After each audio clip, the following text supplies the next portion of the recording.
Alright, today I'm going over a passage called To Speak is Important. I had a chance to talk with Japanese people who are studying English in English today. However, I didn't speak English in public for a long time. I couldn't speak English well. After a meeting, some people said, to improve English skills, know only reading and writing, but also we must speak English. I agreed with it, and I'm going to make the chance to speak English than I do now. Okay. Alright, I totally agree with that. In order to learn a language, you do need to speak it. And you need to speak it often. But let's go ahead and go over some of these things. To speak is important. Perfect. Nice title. Gets the message of the passage across. I had a chance to talk with Japanese people who are studying English in English today. Alright. So this is fine. Just this English in English. It sounds a little bit weird. So we having two of the same word right next to each other like that kind of makes it sound a little bit weird. So I think a better way to say this would be is to take this. Whoops. To take this out and put it at the front. So in English today, and then put a comma instead of a period, obviously. In English today,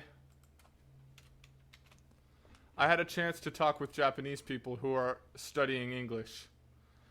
That sounds a lot better to me, because who are studying English in English today, it sounds a little bit weird. And even better actually than this, in English class or whatever you were at, and in English, in an English group, in my English group, whatever it is, I don't know where you went to do this English, but I'm assuming it's a class that you did in school. So I would say in my English class, or in English class today, one of those type of things. I will leave this as a perfect though, because it is correct. I just think this would be a better.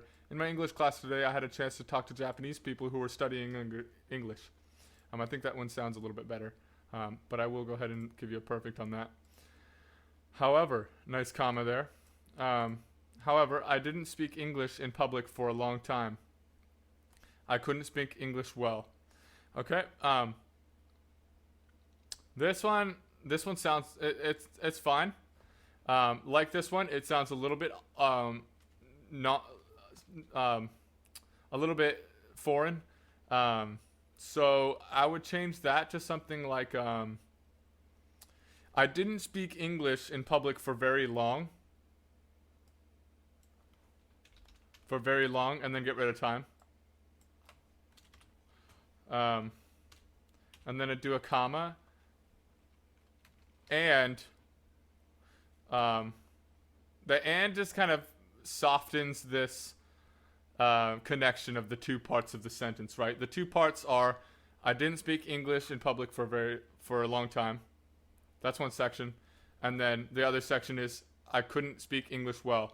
So since those are two things that you did or didn't do, right? Or those are two things that you didn't do. You know, you didn't talk for a very long time, and you didn't speak English very well. Then you would connect those with an and it would sound a lot better, I think. Your way is correct. I mean, it works.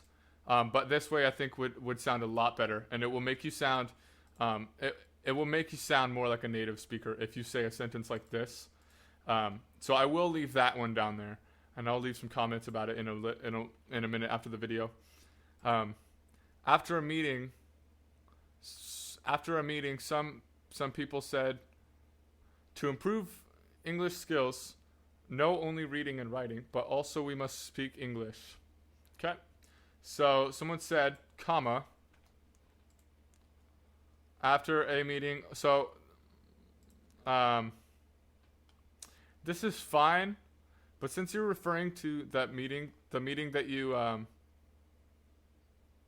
had before, right? Your English class or your English meeting today. Since you're referring to that one, it'll sound a little bit better if you say after the meeting. After the meeting, or just after meeting. If it wasn't a meeting, if you just met together, after meeting with my friends, right? Or after meeting with the people, some people said, oh, and then we forgot that comma in there, didn't we? Comma. You always put a comma before someone says something if it's a direct quote. They said, comma, quotations, whatever's in the quotations, all right? And then this one actually, actually, I don't know if that's supposed to be capitalized or not, but this one shouldn't be.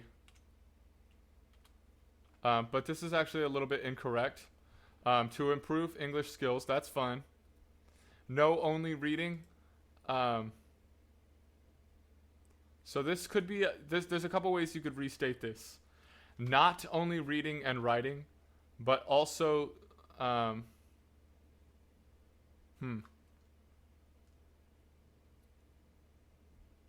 So you need to bring up yourself in this again. Oh wait, actually, if you're quoting them, you should quote what they said. But if they said something incorrect, I mean, if they said something that was grammatically incorrect, and you were quoting it, I would change it a little bit so it was grammatically correct without changing the meaning of what they said. So I would change like, you can't only read and write, but you also should speak English, right? Or to improve English skills, we need not only reading and writing, but also speaking, right?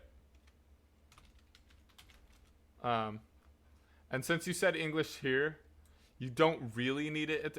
That's not supposed to be capitalized. Since you said English here, we know that you're talking about reading English and writing English and speaking English, so you don't need to put it back down here again. We need not only reading and writing, but also speaking. I think this is a really good way to say that. It's very fluent. And it sounds really nice. Yeah, I think that sounds really nice. And I'll read it just so you can hear what it would sound like. After meeting, some people said, to improve English skills, we need not only reading and writing, but also speaking. So that's a good, good fluent way to say it. All right. Next one. I agreed with it, and I'm going to make the chance to speak English than I do now. Okay. So a chance. I don't disagree with the word chance, but I disagree with the word making and chance together. So I'm going to take the chance, right? Because the chance is there. There's a chance that you can speak English more. So all you need to do is take it, right? So I'm going to take the chance to speak English more. You need a more. If there's a than, you need a more. English more than I do now. Whoops, not mere. Sorry. More than I do now. So than is like, if you say than, then you need something to be less or more than it, right? For example, I am taller than my friend, right? That's perfect. I'm taller than my friend. She is shorter than the fridge, right? She can't reach the freezer, right? Because she's too short. She's shorter than the fridge. Or this apple is more green or greener, either one of those, than this one. That should be this. Right? So if you say more, or if you say than, you need something that's more or less than it.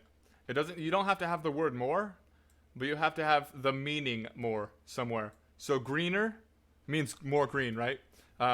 Taller means more tall, right? Bigger means more big, right? Or smaller is less small. Or actually smaller is less big or more small, right? Less big. I don't know. I think you know. I think you understand from that, but hopefully. Well, All right. Well, I think that's about it. Yeah, you got yourself a really good passage here now. Just a couple of minor errors. Anyways, I'll leave some more comments for you. And thanks for watching. I hope I was able to help you out. And I'll see you in the next video.